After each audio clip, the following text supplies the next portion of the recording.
Tous. Bienvenue à l'Agora partagée, donc la partie conférence de l'usine extraordinaire. Depuis jeudi matin, on a toute une kyrielle de keynote et de tables rondes qui se déroulent dans ce bel endroit, sur ce beau bateau. Vous allez écouter aujourd'hui pendant 15 minutes Patrick Zimbardo, qui travaille à la Chambre de commerce et d'industrie de Marseille-Provence, qui est conseiller expert innovation et recherche.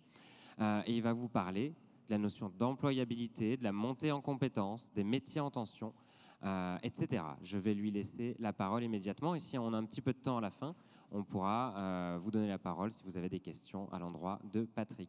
Patrick, c'est à toi. Bonjour à tous et à toutes. Donc j'appuie sur le bouton pour faire marcher le sujet, c'est ça? C'est extraordinaire. Ah, j'appuie sur quel bouton? Pétard, c'est encore plus extraordinaire. Alors, simplement, sur le sujet, je devais venir avec un ami qui s'appelle Arnold Flyby et il a eu un problème. Donc, non, ça ne marche pas, je reviens en arrière.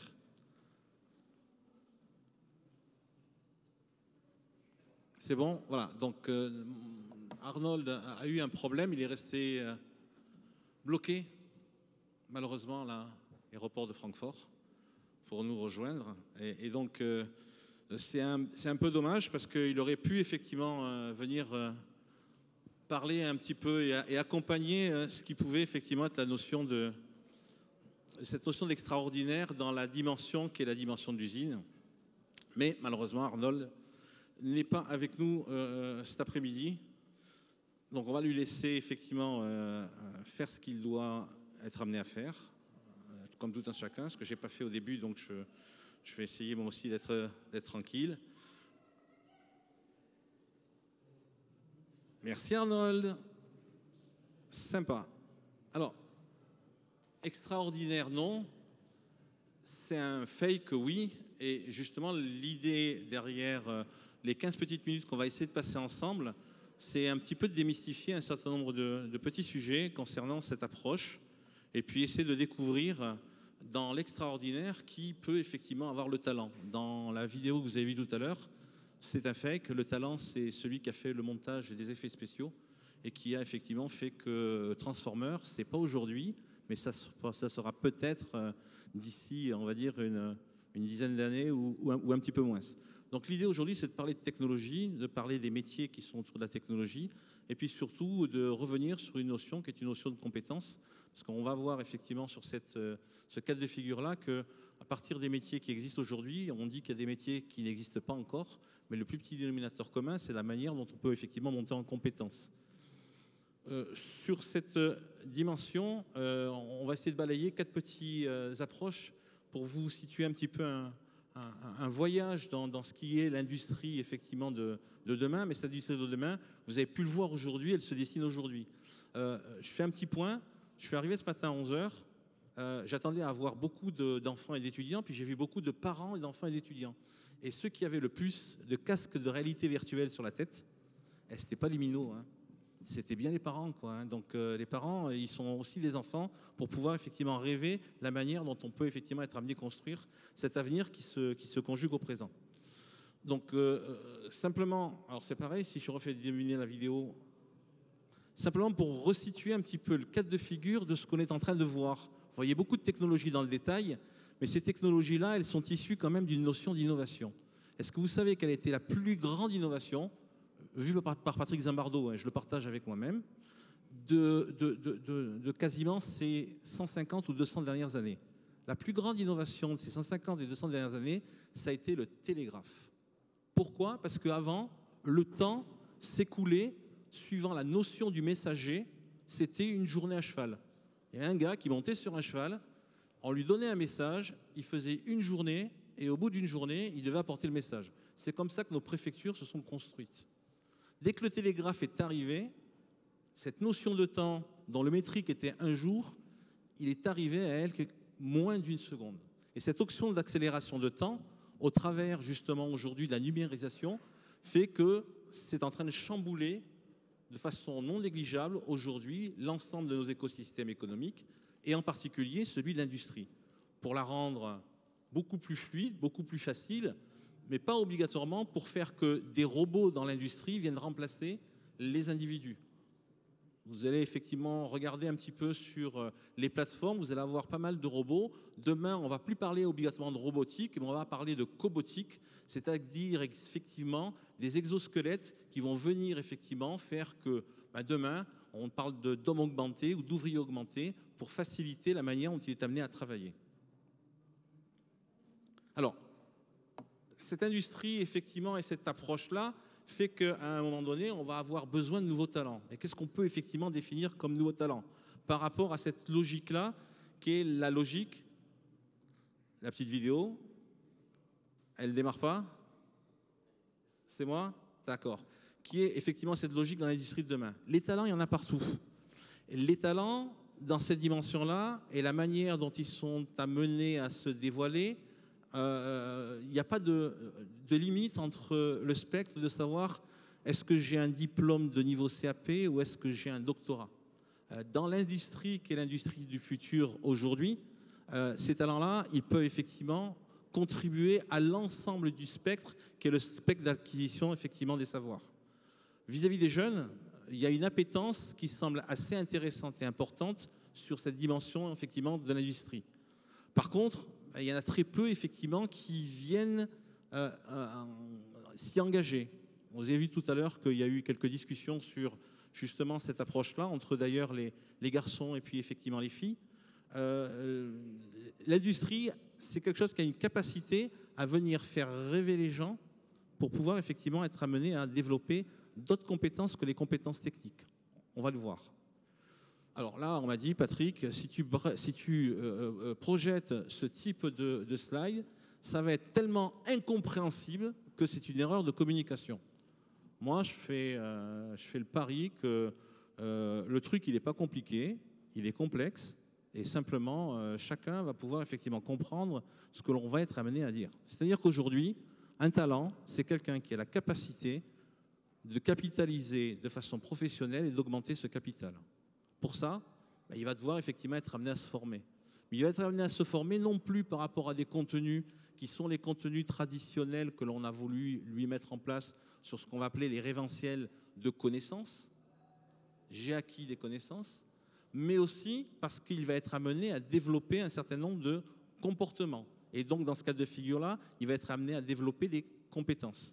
Et tout ça dans une dimension où plus le développement de ces compétences est en adéquation avec la demande des entreprises, plus à partir de ce moment-là, il va être amené à augmenter son employabilité.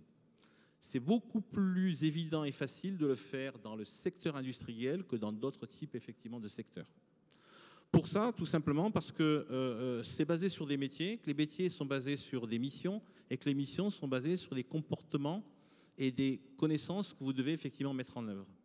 Et ces comportements et ces connaissances font partie de ce qu'on appelle les cycles d'apprentissage. Ces cycles d'apprentissage sont prépondérants à développer effectivement ces compétences. Alors pour ça, il y a différents types d'approches et de dispositifs. Moi, je vais vous parler d'un style d'approche et de dispositif qui s'appelle l'apprentissage. L'apprentissage, pourquoi? Parce que l'apprentissage aujourd'hui, c'est quelque chose qui n'est pas obligatoirement extrêmement bien lisible et vu. On pense qu'un apprenti, c'est quelqu'un qui sort d'un truc qui s'appelle le CFA. Je fais une petite parenthèse. Aujourd'hui, avec la réforme d'une loi qui s'appelle la loi à venir, vous allez avoir effectivement une capacité à avoir beaucoup de centres de formation d'apprentis, mais pas uniquement pour ce qu'on appelle des niveaux qui sont des niveaux CAP, BEP, ça n'existe plus, Bac Pro, etc. Mais la notion d'apprentissage, elle va jusqu'à l'extrême, effectivement, des niveaux qui sont des niveaux supérieurs. Qu'est-ce que c'est que l'apprentissage? L'apprentissage, c'est très simple. C'est avoir capacité, pendant que l'on fait ses études, à pouvoir effectivement être amené à travailler aussi dans l'entreprise. L'avantage pour les apprenants, il est considérable. Premier avantage pour l'apprenant, c'est qu'il va pouvoir pratiquer. Pratiquer quoi? C'est-à-dire mettre en œuvre les connaissances qu'il a acquises au fur et à mesure et au fil de l'eau de ses connaissances. Deuxième avantage, qui est le plus fondamental, c'est qu'il va pouvoir aussi apprendre pendant cette logique-là ce qu'on appelle les codes de l'entreprise. Et les codes de l'entreprise, ils sont multiples, ils sont pluriels. Ils ne sont pas pareils lorsqu'on est dans un commerce, ils ne sont pas pareils lorsqu'on est dans une société de services, ils sont encore moins pareils lorsqu'on est dans l'industrie, et ils sont encore moins pareils lorsqu'on travaille dans une petite start-up, dans une PME, ce qu'on appelle les petites et moyennes entreprises de 30 à 40, ou dans des grands groupes où il y a plus de 5000 personnes.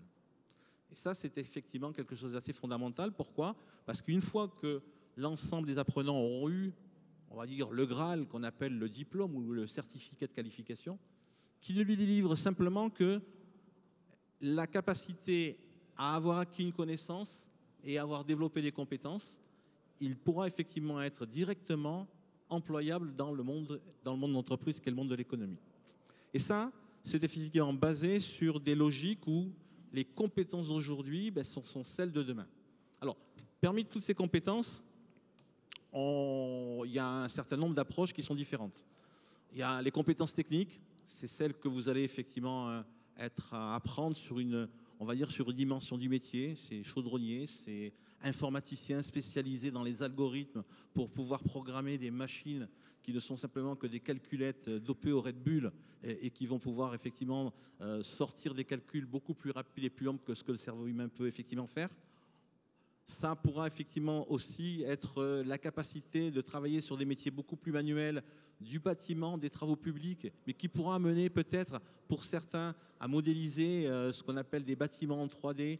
Et vous avez pas mal d'exemples qui sont effectivement faits, en particulier sur les centrales nucléaires, sur des modélisations 3D. Mais parmi effectivement toutes ces compétences, il y a d'autres compétences qu'il faut mettre en œuvre. Elles peuvent être mises en œuvre, et là, c'est pas la peine d'avoir ce que j'appelle un bac plus 52.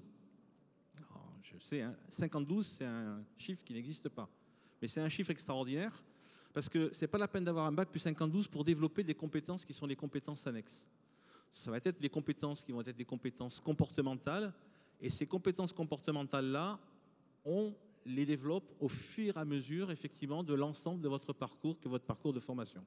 Alors, il y a pas mal d'ouvrages, il y a pas mal d'enquêtes, il y a pas mal d'études qui sont faites depuis plus d'une dizaine d'années sur ces fameuses compétences dites soft skills, c'est-à-dire les compétences douces. On en parle d'une dizaine, d'une quinzaine. Grosso modo, vous avez ici, on va dire, une petite synthèse des capacités que vous devez effectivement être amené à avoir. Collaboration à distance. J'ai un doctorat, est-ce qu'avec un doctorat, je sais collaborer à distance? C'est un peu compliqué. Je suis un jeune, je me suis mis devant ma PlayStation et puis je fais du Fortnite. Est-ce que là, j'ai développé de la collaboration à distance dans du Fortnite? Qu'est-ce que tu en penses? Bien sûr que oui. Mais ça, on ne l'apprend pas, effectivement, dans le cadre de l'acquis académique. On va l'apprendre dans un autre cas. D'accord? La communication numérique. Rechercher, accéder, discriminer, synthétiser. Pétard, je suis tombé sur un article. L'article, il était sur Facebook. C'est intéressant. Est-ce que Facebook, c'est effectivement une source ou est-ce que Facebook, c'est un canal? La capacité à pouvoir effectivement aujourd'hui, dans un monde du numérique, faire la part des choses en ce qui est la vérité que chacun peut avoir et la véracité effectivement des informations. Capacité effectivement de s'adapter. S'adapter, c'est effectivement être agile. Moi, je suis dyslexique. Jusqu'en 3e, j'ai toujours eu 0 à mes dictées. Je faisais 40 fautes. Ça ne m'a pas empêché de faire des études, hein. Mais 40 fautes, c'était... Un jour, j'ai fait 15 fautes. Incroyable. De 40, je suis passé à 15. Sanction, 0. Parce que le référentiel, c'est qu'à partir de 10, vous avez toujours 0. Pourtant, j'avais fait un gros effort. Capacité de s'adapter. Moi, je connais quelqu'un qui, effectivement, a passé un diplôme, qui est un BTS d'infographiste. Il est daltonien. Donc, les couleurs, c'est problématique pour lui. Et pourtant, il a eu son BTS haut la main. Capacité, effectivement, à s'adapter. Sens de créativité et d'innovation.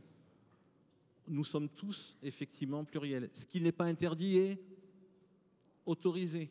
Avoir capacité, effectivement, à regarder en dehors des cadres traditionnels. L'esprit d'initiative et d'entreprise, si vous avez envie de créer un projet, créer effectivement une activité, ne vous gênez pas, effectivement, pour essayer en tout cas d'imaginer. Et comment on sait qu'on ne peut pas la réaliser tant qu'on n'a pas essayé de le faire? Avoir quand même une organisation qui est un peu efficiente. Efficiente, ça ne veut pas dire efficace. Efficiente, ça veut dire que je mets les moyens nécessaires pour m'organiser. Il y a beaucoup de gens qui ne sont pas efficients et qui sont très efficaces. Il y a beaucoup de gens qui sont efficients et donc l'efficacité, elle vient obligatoirement. Et puis surtout, quelque chose qui est essentiel, et on fait tous partie de cette même école. Moi, je continue à me former. Ça s'appelle l'école de la vie. C'est-à-dire qu'on ne va pas arrêter d'apprendre pour apprendre. Donc c'est l'apprentissage tout au long de la vie en tant que tel.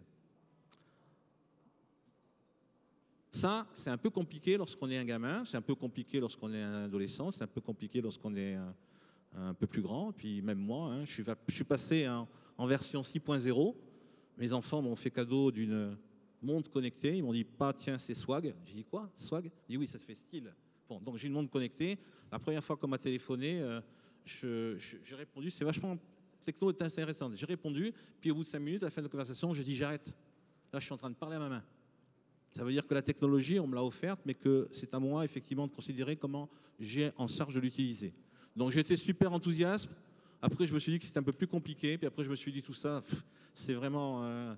Et puis, je me suis dit, bah, tiens, je reçois mes SMS, je peux effectivement les regarder. Puis j'embête pas mes collègues quand je suis au bureau. Puis après, je me suis dit, bah, finalement, la montre, je vais effectivement la garder parce qu'elle me permet de faire autre chose, mais comme j'en ai effectivement envie. Tout ça, c'est développer dans ce cas de figure-là ce qu'on appelle des processus de sérendipité. Alors, la sérendipité, par défaut, c'est l'art de trouver quelque chose qu'on n'a pas cherché. Donc, moi, j'invite tous les enfants, tous les jeunes, tous les collégiens, tous les lycéens, même les parents, de vous mettre dans cet état d'esprit, parce que c'est un état d'esprit qui permet effectivement de s'ouvrir et de regarder avec curiosité ce qui peut être fait. Il y a un monsieur qui est...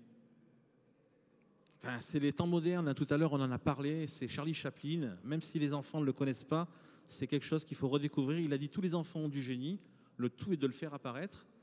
Ici, dans ce cadre de ces journées de l'usine extraordinaire, l'ensemble des acteurs qui sont présents, et ils sont là pour créer justement les conditions pour que les enfants d'aujourd'hui fassent apparaître ce qui sera pour eux les talents de demain.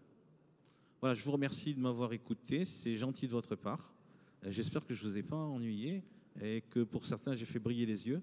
Pas obligatoirement pour les enfants d'ailleurs, donc c'est sympa. Merci. Patrick, merci infiniment, on peut l'applaudir, merci beaucoup.